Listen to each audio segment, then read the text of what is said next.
on Sagittarian matters, dog life, dog death, the redemption of Teeccino, advice, and more. With guest Capricorn, KAIA WILSON. Stay tuned. Capricorn matters. Capricorn matters. What's the matter? I'll fix it for you. Capricorn matters. KAIA WILSON wants you to know that she still plays grunge music like it's 1994. She has recently become obsessed with nose breathing and activating the vagus nerve. KAIA is a musician, a dog person, and a Capricorn, who listeners may remember from our interview last year conducted in a graveyard in honor of her band Team Dresch's reunion tour. KAIA joined me last week in the Capricorn Matters social distancing dog pod to try Teacinno, a drink we've tried on the podcast at least 5 times, and to answer your listener advice questions about dogs, dog death, behavior, and more. As a bonus, she let me record her spot-on impression of the Grape Lady. Do you remember the Grape Lady? She is a viral video star of Christmas past, and if you're not familiar, I do recommend pausing the podcast at some point and listening to it, or at least Googling it after you listen to this episode. Anyway, you can buy KAIA's music and t-shirts that she designed that say dogs at kaia.bandcamp.com. Now please enjoy my talk with friend to the show and Capricorn favorite, KAIA WILSON. What about moon signs? Don't they matter? Guiding emotions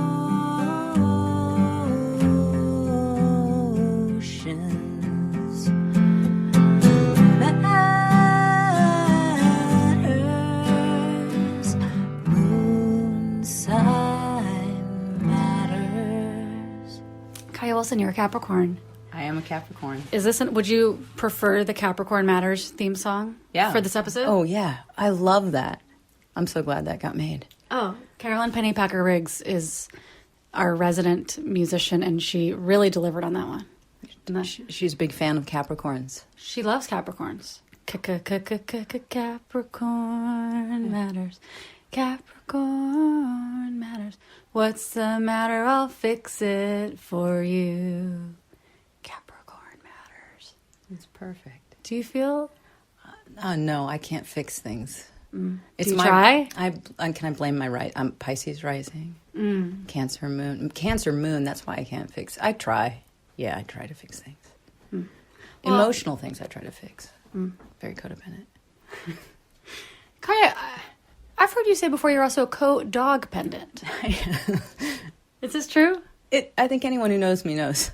That you're co-dog pendant. Oh, yeah. I'm the definition of that, yeah. I'm an embodiment. What does that mean to you? What do you mean? It means I'm always concerned with their feelings and trying to manage their emotions. And trying to make sure that their needs are met before my own needs. You have 2 dogs. Yeah. What kind of needs do they have? The one wants me to throw things for him, Pocket. He's a border collie. He wants me to throw things that he decides he wants to play with. And the other she just needs a lot of space. She needs to feel grounded in her environment, which is not always easy because she's feral. KAIA, what do you have today for us to try? Teacinno. You're the only person I've ever met in person and socially, just organically. You're the only person I've ever met who drank Teacinno on your own, not because I gave it to them. So, a listener named Sybil a long time ago sent the podcast just a kilo of Teacinno. And so many of our regular guests tried it. It was universally panned. It was no, there was a positive review from Rocco, I believe. Oh yeah, Rocco loved it. Thanks, Rocco. Well, so the person sent us a bunch of tea bags. Yeah, it was tea bags. That's the problem. Well, okay, so you're here for don't call it a comeback. Teacinno's always had this way of being, and you're here to show me a different way. Yeah, I am here to show you a different way. Yeah. What is Teacinno? I don't know. Shoot, I should get the bag. It's, it's a bunch of herbs and chicory. Chicory's high up there in the mix. It's for people who cannot tolerate caffeine. Oh, well, it is helpful to people for an earthy, kind of thicker beverage that's not like coffee really, but has that same, like, kind of, what do people say, mouthfeel? I don't know, it just has that same sort of, like, comforting depth for if you do need to cut back your caffeine, or if you want to drink it at night and don't want to drink coffee at night. We did kind of compare it to International Delights, but without the delight. I see. Well, that's because you were getting like French vanilla. You were trying flavors that I wouldn't stand behind. Well, just so you know, Rocco tried like a caramel nut or something, and he was like, "This is great. Yeah. I'd have this instead of sugar," which was Yeah. I mean, he's really dancing to the beat of his own drummer over there. I'm what ready. do you mean? No, he's spot on. Morgan called it But essence that's- of coffee pot. Morgan said. Well, But this was the flavor? teabag. Which flavor? Yeah. So teabag. Imagine that you've made yourself a cup of coffee, and just the amount of grounds, and it's just like this little tea bag. You probably wouldn't like that coffee either. That's true. That's true. You know, you got to throw in more ground. You need to put it in a French press or in a pour over, whatever your style is. You need it stronger. That's my case. And here we are. How did you prepare this Teacinno? Stronger and fresher. All right. Pour over method. Extra grounds. Is that what you call it? Sorry. Let's try it. Oh. Let's take it to the taste test. All right. Yeah. Now, this is a hazelnut, and I can smell it from a mile away. Yeah, this does have a more strong flavor than the Java or mocha, which are the other two flavors that I'm familiar with. Is Teeccino to coffee what carob is to chocolate? Like, it's like a different you thing. know what? Yeah, but that's so solid, and I think it has carob. I love carob. Yeah. That's something we have in common. Oh yeah, carob is so 70s, and it's so overlooked now. Or like it's just, where is it? It's gonna make a comeback. You heard it here first. Well, so I've been getting it on some Instacart nonsense here in Portland because in LA you cannot get an Instacart time slot. It's like it's booked weeks out because nobody wants to go to the grocery store. Here, I've been getting Instacart from New Seasons, and I've tried to look up the keyword carob. Mm-hmm. The only thing I can find are those disgusting nuggets, those energy nuggets that they always have in the bulk bin of any natural grocery store you've ever been in your whole life. Yeah. I don't know what the market for those are. Like, who is buying those but not buying carob chips? I don't know. But carob chips are a joy to me. Eating them with raisins, what a delight. That's a delight. Kaia's face just turned. Kaia was with me until I said raisins. I have a raisin phobia around the household because of dogs and the potential for their demise from eating raisins or grapes. But it's strange you don't have a chocolate phobia. Yeah, because it's not as deadly I see. generally. Well, this is good. We're circling back to co-dog pendency or just dogs, just the topic of dogs. Okay, it's time for Teacinno. Cheers. Sorry. Just so listeners know what just happened. Don't tell them. Kaia muttered to cheers. The hazelnut smell is really off-putting. It smells like Coffee Mate hazelnut. Yeah, no, I agree. It's like a quote natural unquote hazelnut, which is strange because this is a hippie beverage. This is a chicory based.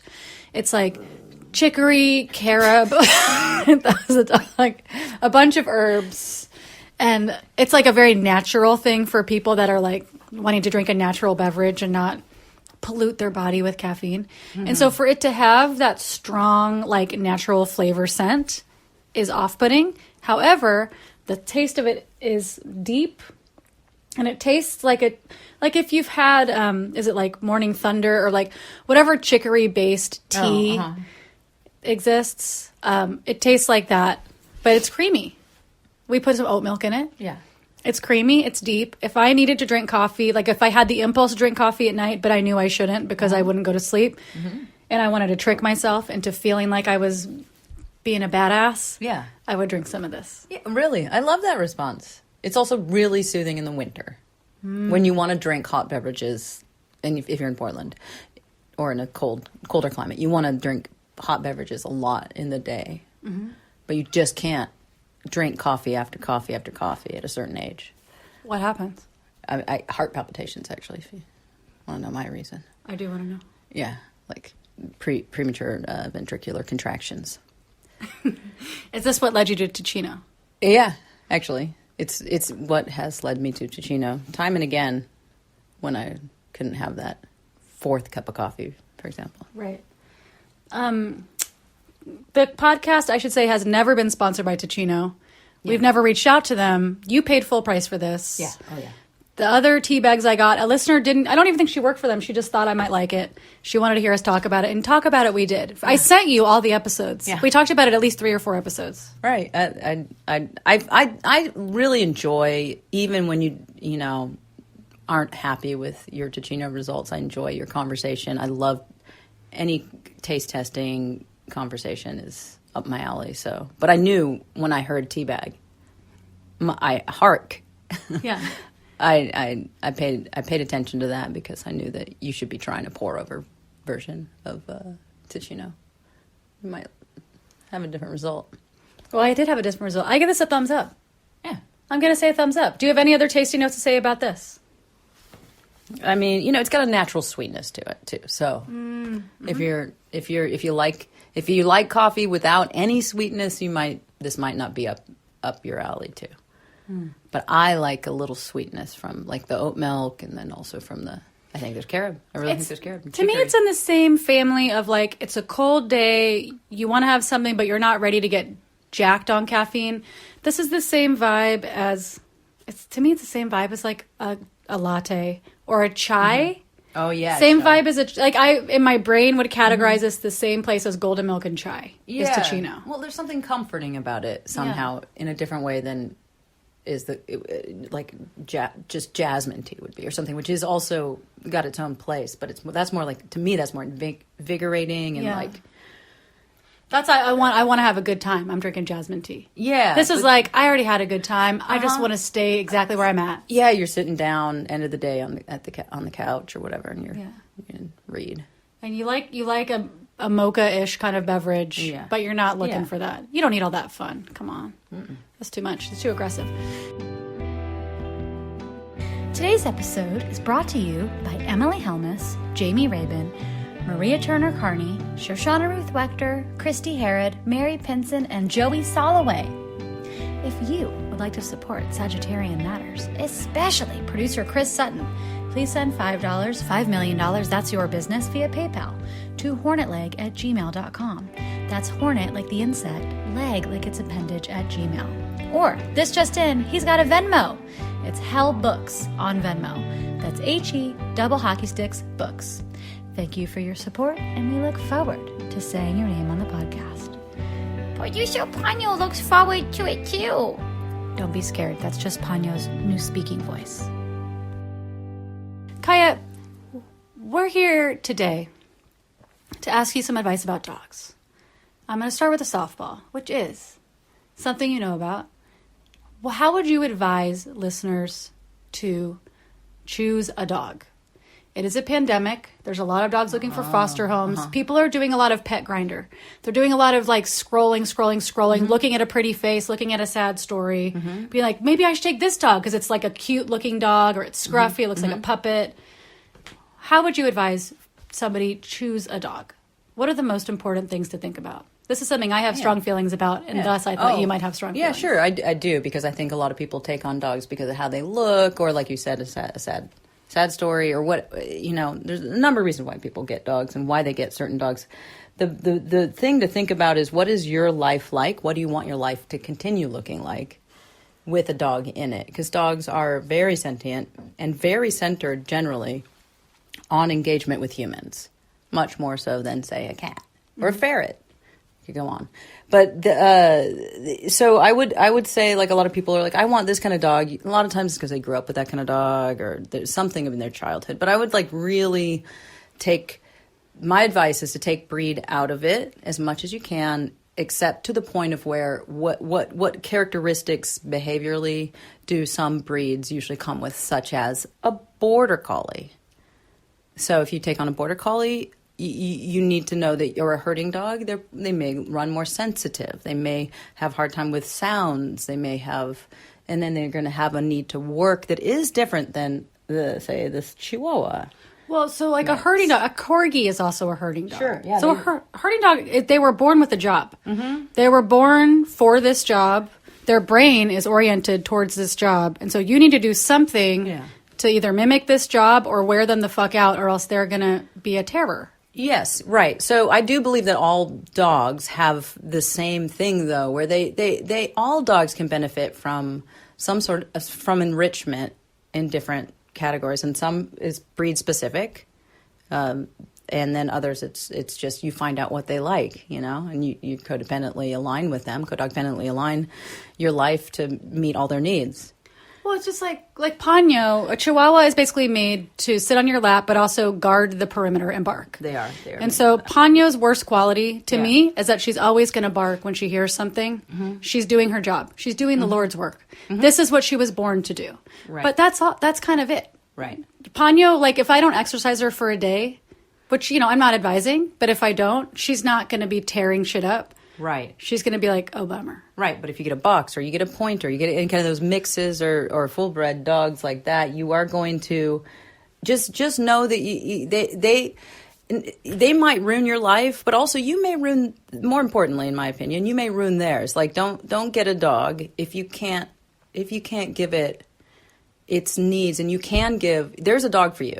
Like, there is a dog for you. I think you can get a dog that you will be good roommates with, good bonding. Companion? Yeah. Like you'll be a good fit. But what is your life like and what do you want it to look like? Because dogs require different amounts of your time. And then also, you don't always know what you're going to get exactly. Yeah. Which I do like Pet Finder for a lot of, or whatever. I'm not supposed to say if I like a thing. You can. Or I like anytime I like going through local, but Pet Finder grabs all the local rescues. And then obviously I'm an advocate for rescue dogs. And then if they're in foster care, this is especially really helpful. If you think if you have a harder to fit, like your life is you need a really specific dog. That's a great way to get it through a foster situation because there's more information about that dog's temperament through there. But you need such to as if listen. you have children. Oh, yeah. Or another dog that might be kind of aggressive with some dogs, but not all dogs or whatever. Well, I've said this before on the podcast, but the reason, and I've said it till I'm blue in the face, but people are like, how do you get, Ponyo's such a perfect dog, in particular ways where she can travel well, she's friendly, she likes people.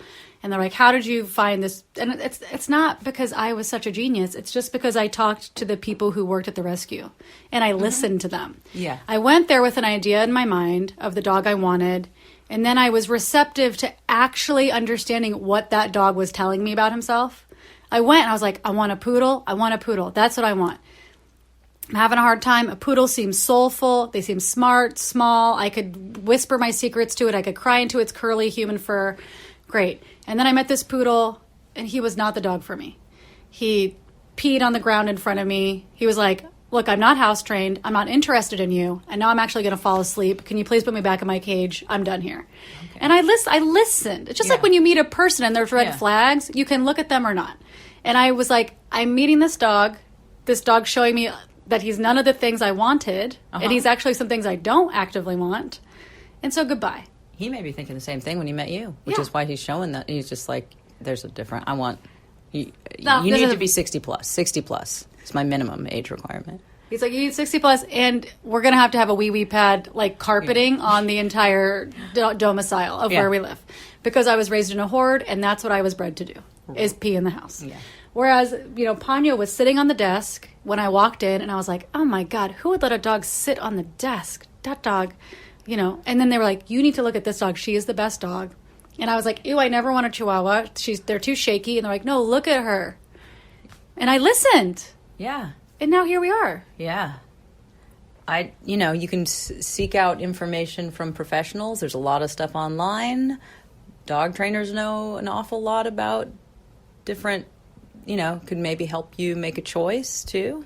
I really advocate for getting a dog trainer on board before you even get a dog, especially if you're not if you're a first-time dog owner, for sure. Oh yeah, it is a dog an accessory. What? I'm just gonna do a speed round.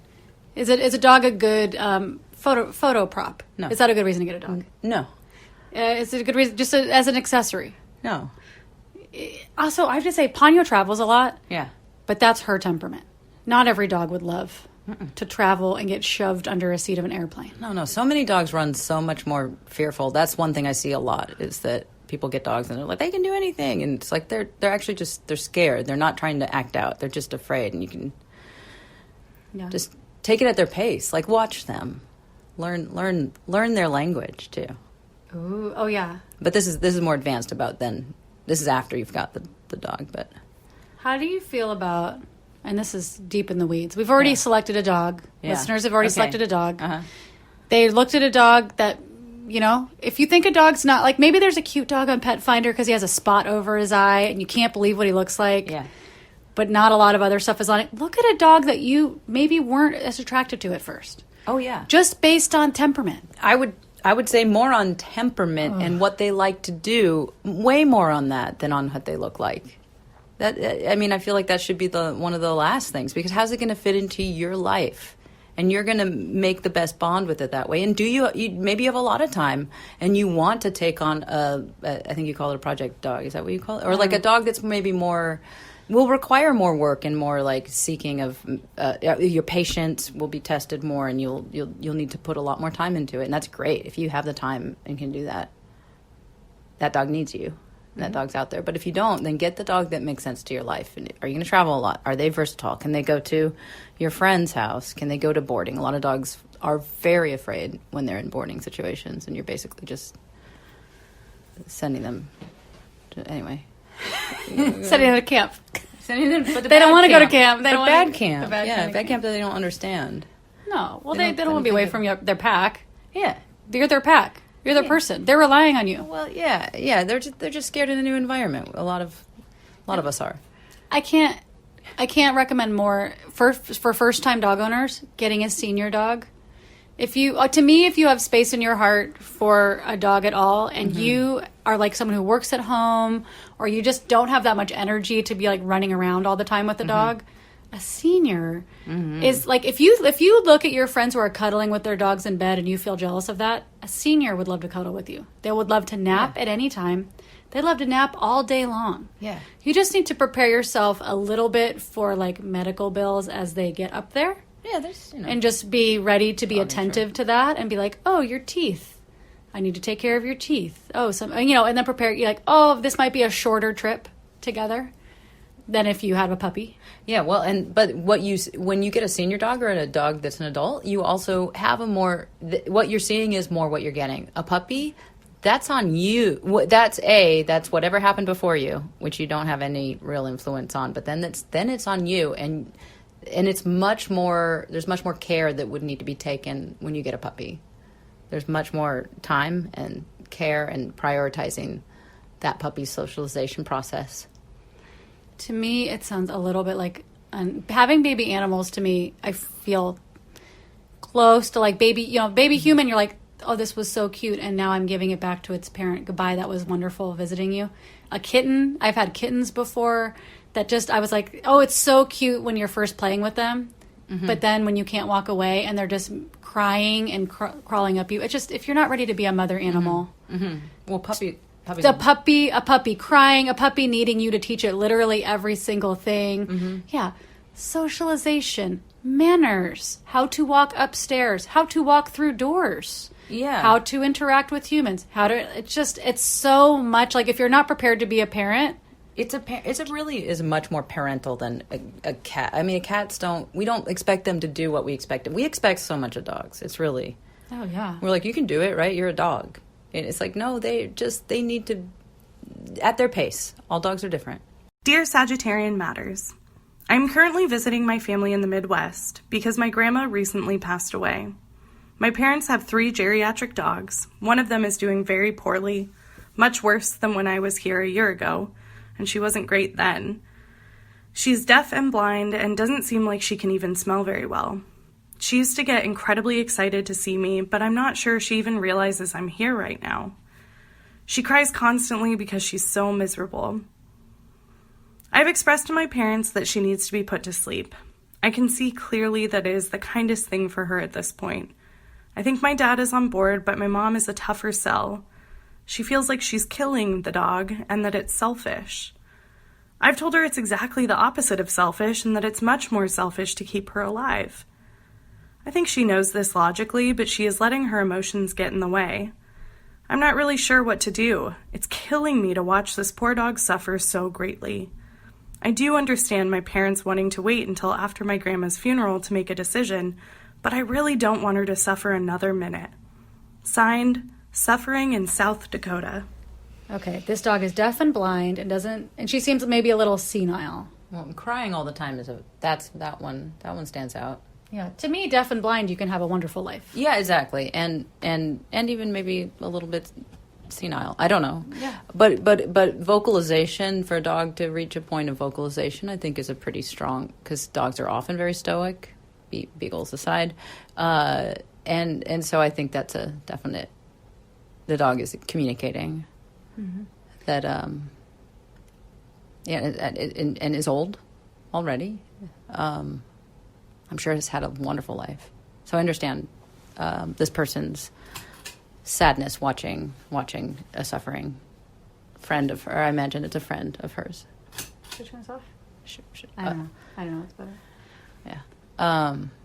So I feel for her. I'm really, that's it's very hard to watch an animal suffering or anybody suffering. So, and her dad is on board. Mom's a tough sell. I have ideas. What are your ideas? I'm wondering who. It's also, I know this from personal experience, that it's very hard to have somebody else tell you that it's time for you to euthanize your animal. That's a really hard thing to have coming, especially from someone probably in the family. So my thoughts are like people who maybe this person's mom would trust, or like be able to hear it differently from than inside the family, which would be a vet, someone whoever they hold in maybe high regard, friend of the family who's, this is my first thought is like maybe that could come into, I don't know how you orchestrate setting that up, but you invite the vet to your grandma's funeral. Yeah. You invite the vet to you bring the dog swaddled like a baby to sneak it into the funeral home, and then you hand it to the vet. Good call. This is great. And so you make it easy. I'm trying to figure out how to problem solve this and make it simple. Keep it simple. Just somehow, maybe I don't know what kind of relationship they have with their mom, but maybe they could just even suggest that to their mom. Could you just ask some vets, could you, I see this thing. I care about. I know it's really hard for you, and it's just so sad. But can you? Maybe the idea is to seek out advice from somebody who really is going to have a better objective viewpoint about the level of suffering, and if that dog is ready for its rainbow bridge crossing. Which we are all in the same boat. We all got to cross the rainbow bridge. I would be so happy if somebody euthanized me and I didn't know it was going to happen when I was at a suffering point, for example.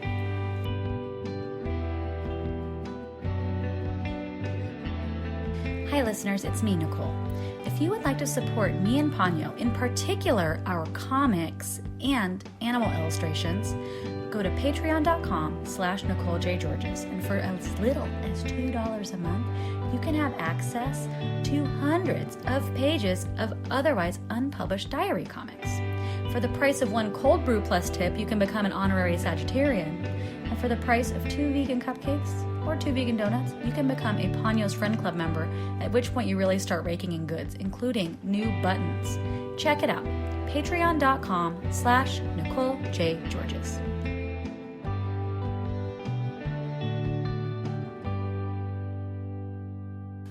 I've said this on the podcast before, but it bears repeating because it always seems like people are like, oh, what? Is that something that was helpful for me was having a quality of life worksheet that I found online. Oh. And I could do the quality of life. You could do the quality of life worksheet when your dog is at a normal way and not suffering. And then if your dog gets old, as your dog gets older, maybe every year, you do this quality of life worksheet. And then if your dog gets sick, you can do it more regularly. because you and I have different opinions on this, which I'm happy to bring point and counterpoint Siskel and Ebert to the podcast. Sure. But I brought you here. Both you and I have gone through a lot of pet death, pet crossing. Yeah. Pets crossing the Rainbow Bridge. Yeah. You had several pets cross the Rainbow Bridge in a short amount of time. I did. I had 3 that I had to euthanize within 6 months of each other. So. And I had 2 that I had to euthanize within a month of each other. Yeah. That's brutal. That's a brutal time. It was the kind of thing where the vet wrote me the handwritten note. They said, and they're like, wow, 2 in the same month. I'm so sorry. Like, even the vet was like, I can see this is wow. Who would have thought this is what would happen? Yeah. I'm sure that the vets also were like, wow, KAIA. Yeah, wow. They were. Thank you for all the money, but oh wow. Sorry about all those credit cards. Sorry. But pet home euthanasia really was my best friend in at least one of these situations, I want to say.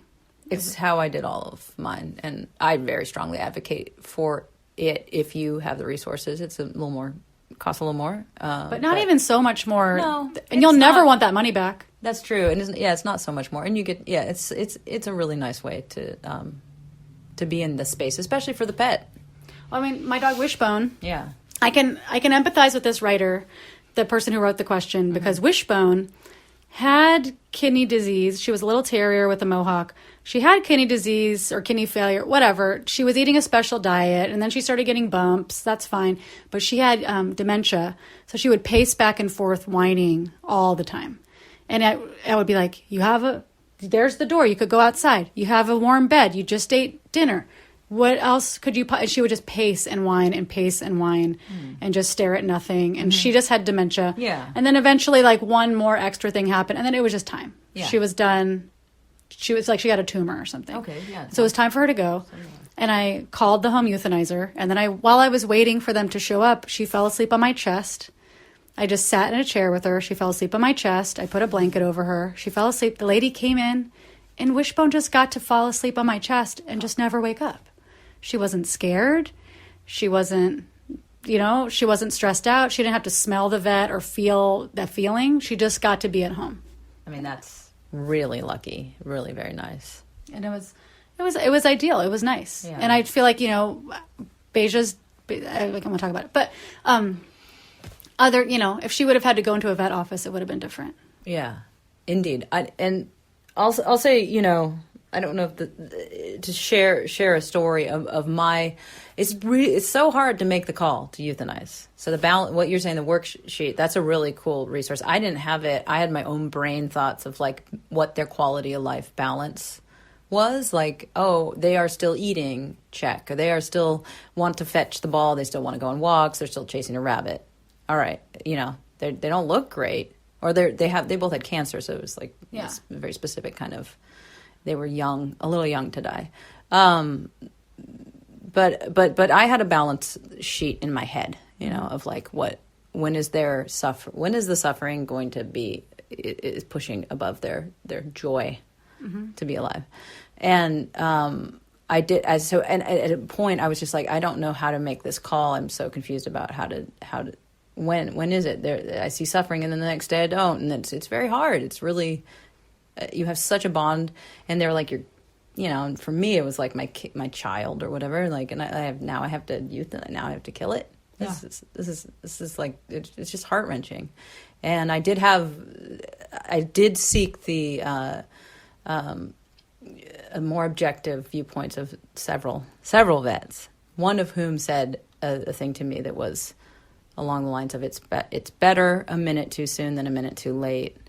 I think you said a day. It doesn't matter. A week too soon than a week. Yeah. It's just because at that point the suffering is just there's no quality of life there for the animal. It's just suffering, and I think if you could put yourself in their paws, I think that you would not want to be alive. That's what I mean. Well, they live very in the moment. There's no dog that's like, okay, after this course of chemo, things are going to get a lot better. Right, and they're not having an existential crisis about their own demise. No. And you're giving them such a service just to, like, everything dies, and it's okay. It's what happens in life. And then, sickness often leads to the death. And if you can take that suffering component, out of the mix, it's is it kindness? It is. Because nature's not always so kind, you know? Or the natural process of death is not always, it's not kind, you know? It can be very brutal, very painful. It is. It's the hardest thing you'll ever do as a pet owner, but it's the greatest gift you'll ever give your pet is to relieve them of that suffering. Yeah. And for me, the important thing was the difference for me when I was like, okay, this is just a matter of when, is when I realized when I could sit down with my quality of life worksheet or the facts and be like, my home is a hospice. It's not a hospital. The dog's not coming out of this. So it's not like we're waiting and then something's going to change. It's like we're waiting until I can't stand how much the dog is suffering anymore. Right. And so I just need to be a grown-ass adult. I need to ask myself, you know, is your functioning adult on board? Right. And just make the hard decision. And for me, I mean, it felt like I was paying somebody to murder my best friend. Yeah. Which is the truth. And my friends had to say afterwards, like, can you stop saying that? It's, when you say you murdered Beja, can you just stop I just saying said that? kill. Yeah. Murder's a little more, homicide's a little more dramatic, that, you know. Oh my God. Well, yeah. But also I did have to find, because nobody wants to hurt your feelings at that time because everyone's so sensitive. So everyone will be like, whatever you do is the right thing. And I agree, but it was hard when I was like you and I was trying to make that decision and get help. Right. For people to just say, whatever you do is the right thing. And I was Yeah. like, but what would you do? Yeah. And so I finally found a vet that would tell it to me straight. Yeah. And was like, oh, we found this thing. And I was like, okay, well, what's the best case scenario of that? And they're like, more surgery. And I was like, well, the dog's almost 16 years old. Yeah. So how about no more surgery? Yeah. And yeah, I think this person said that their mother felt it was selfish to make that call, but I would say that you could certainly look at it as selfish not to. And I think because we put our human attachment onto our dogs, of course, and including in as we decide, as we so often have to, which is a tragedy, but we do. This is part of what we are bestowed. This is the great honor of having a pet as your companion in life, is that this is your responsibility to take them all the way to their death. Yeah. And that you know, that is like a marriage. It's like such a commitment, and it's your human attachment influencing not letting them go when it is the clearly from many people, or trying to step out of yourself if you can, which is obviously hard to tell your mom to do. I don't know how to tell your mom to do that. That's why I'm like, seek an authoritative, somebody she'll respect, try to push her towards that conversation with that person, maybe, who will be able to tell her something she can hear differently if she's unable to hear it from her right in her family circle. Yeah. Oof. It is such a tough thing, and I feel like when people adopt a dog, they don't think about the other end of the scale. Yeah. I mean, you don't have to. You don't have to look at a puppy and be like, someday. But I do. You do I now? do now, yeah. After That's why going through it. Well, I mean, I don't obsess about it. You gotta just live in the moment too. You just follow their lead. I like like that. Follow the dog's lead. I like that. Put yourself in their paws for a second. I was also going to say, the dog will, if mom can't budge, it's okay. I mean, it's just whatever you can do to kind of like ground yourself, let go of trying to control it at some point, because you can't, and you know, the dog may just suffer more than you are comfortable with, and I don't, you know, you can seek your own counsel from your friend group or whatnot, you know, whoever you need to process that. How long did you wait before you got another dog after you put your dogs to sleep? 6 years. Wow. Was it that long? Yeah, it was 6 years. I got Ponyo within 6 months. Yeah. But it felt like it was too soon. Yeah. But I just did it anyway. For me, it was, there's a lot of decisions that went into that, but also I just wanted to travel. I wanted to travel, and I wanted to get out of debt. Oh, yeah. From that. Well, that's the thing. Experience. If you get a dog, what kind of financial things do you think someone should be prepared for? If they're like, it's COVID, I want to foster a dog, I want to adopt a dog because they're cute. Yeah.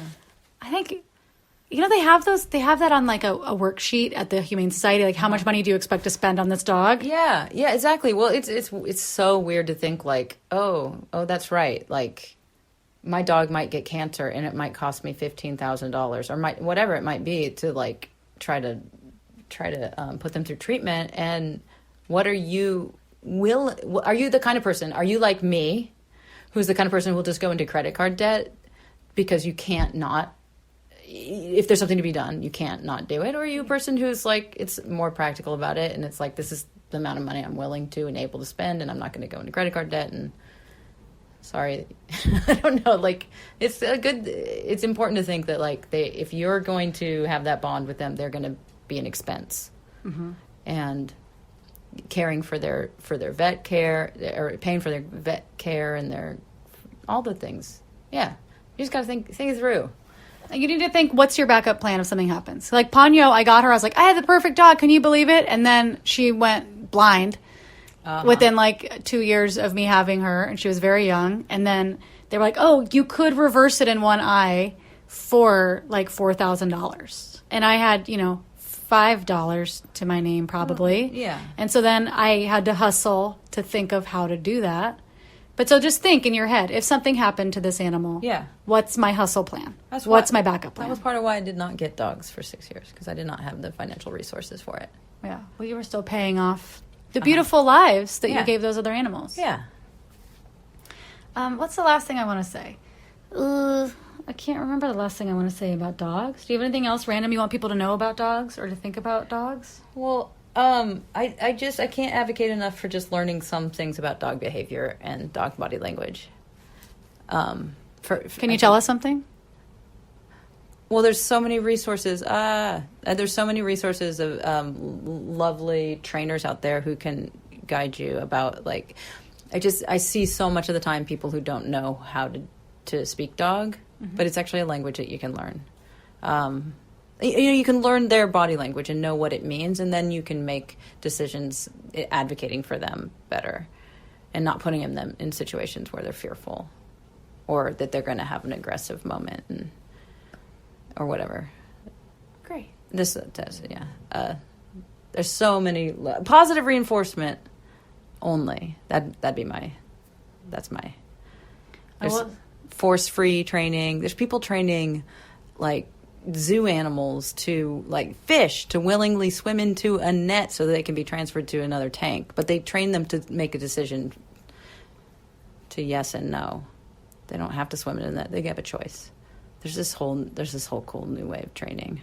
What's it called? It's called, well, I don't know what it's called. That's the on-off. It's all under force-free training and positive reinforcement. It's all like this guy Shrag Patel he's incredible. He does a lot of. This is great. Yeah, he does a lot of stuff with zoo animals, and he worked under Jean Donaldson. I think he went to her school. She's lovely too.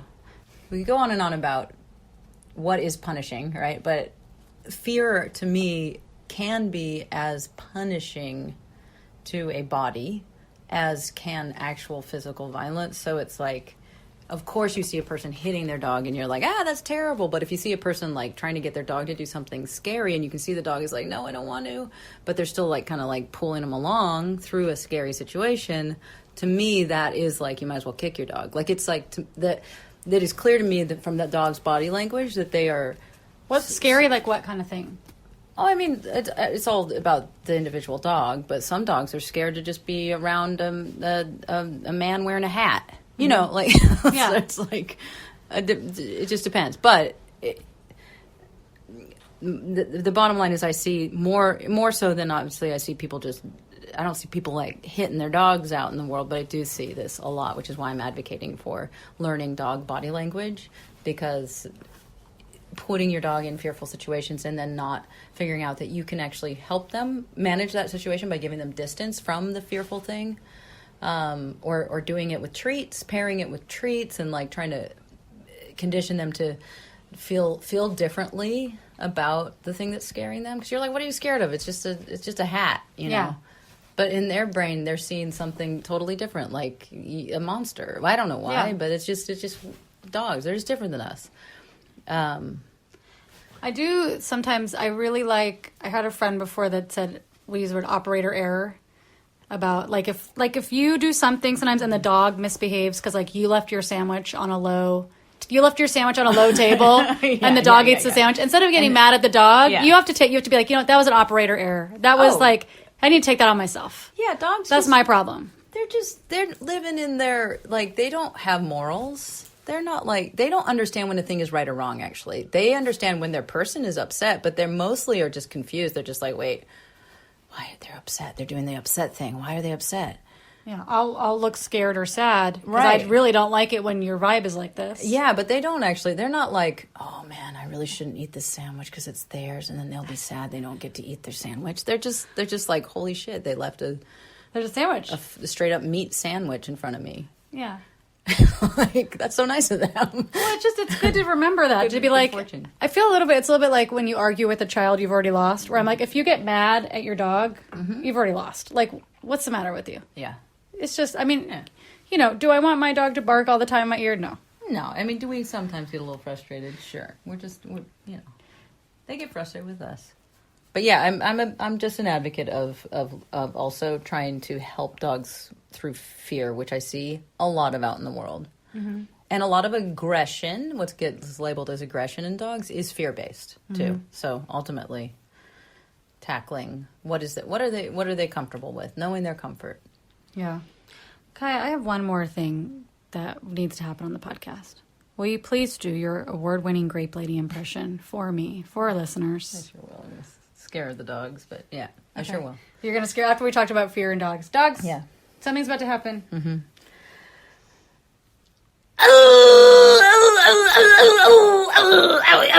Can't breathe.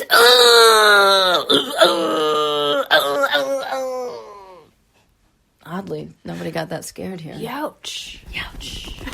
All the dogs, Pocket's just like laying there. He's heard it before. Will you describe the Grape Lady video? Well, the lady's like, she's out at a vineyard and they're in a barrel and they're stepping on the grapes, right? And the woman who's the interviewer, the newscaster, is just like, is like, ew, disgusting, is getting kind of grossed out. And then she gets all like funny about it. She's trying to be like funny and she like goes really, really, really, really fast. And then she loses her balance and then she just like kind of falls out of the barrel. But it barrels up on a stand. Why? I don't know. It's for the camera. For the beautiful vantage point. So she falls out of frame. Yeah, and then she falls out of frame, and then all you hear is her on her mic. And she has had the wind knocked out of her. But then I found out also she may have broke a rib or two. Will you do it one more time? Yeah, so she's falling. She's like, and she falls. She's like, I'm gonna go really, really, really fast, and then she falls out of the. I can't breathe.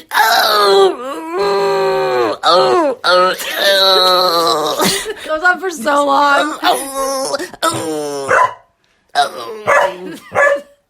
It goes on for so long, and they just keep filming. They do, but they go back to the other people in the studio, and then they do. Youch. That's gotta hurt. Yeah. Well, we'll check in on her. Yeah, but it's good. Go away, get away from her. Her mic's on. Kai, thank you for being Capricorn on Sagittarian Matters. Oh, pleasure. Thank you for having me back. No problem.